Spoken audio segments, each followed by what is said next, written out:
Hello বন্ধুরা, আজকে তোমাদের সাথে শেয়ার করব একটা মিনি ব্লগ।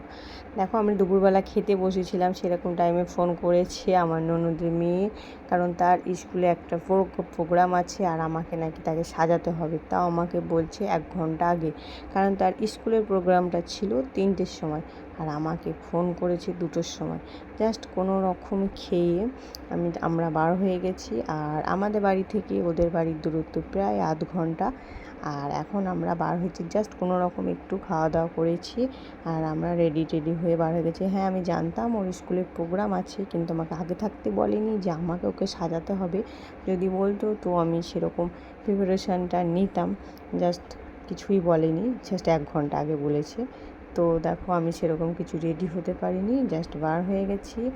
আর এটা হচ্ছে পান্ডুয়ার রাস্তা, আর ওয়েদারটা ছিল দারুণ। দেখো কত সুন্দর আকাশ, কারণ শরতের আকাশ, বুঝতেই পারছো কত সুন্দর, যেদিকে তাকাবে সেদিকেই সুন্দর।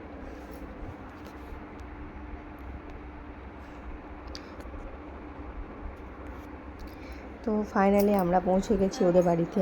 আর আমি গিয়ে দেখছি ও আলতাটাও পরিনি, কারণ ও আমার কাছে আলতাটা পরবে। ওকে কোনো রকম আলতাটা পরিয়েছি, তারপর ওকে আমরা আগেই স্কুলে পাঠিয়ে দিয়েছিলাম। তারপর আমরা একটু পরে এসেছি। তো আমি যখন এসেছি তখন দেখছি প্রোগ্রাম স্টার্ট হয়ে গেছে।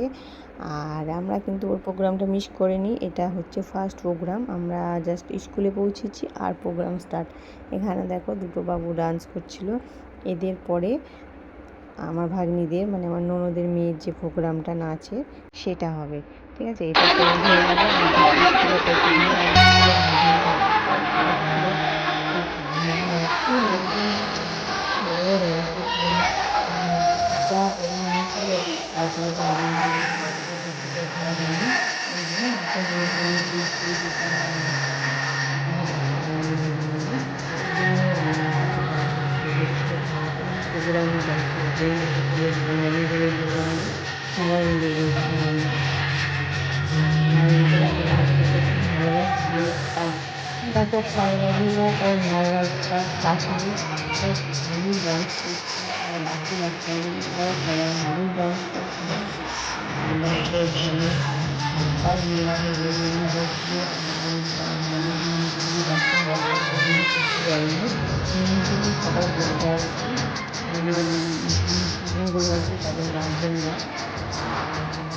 আর জল সেদিনকে বলা হচ্ছে না। আর আমরা প্রোগ্রামটা দেখলাম পরিষ্কার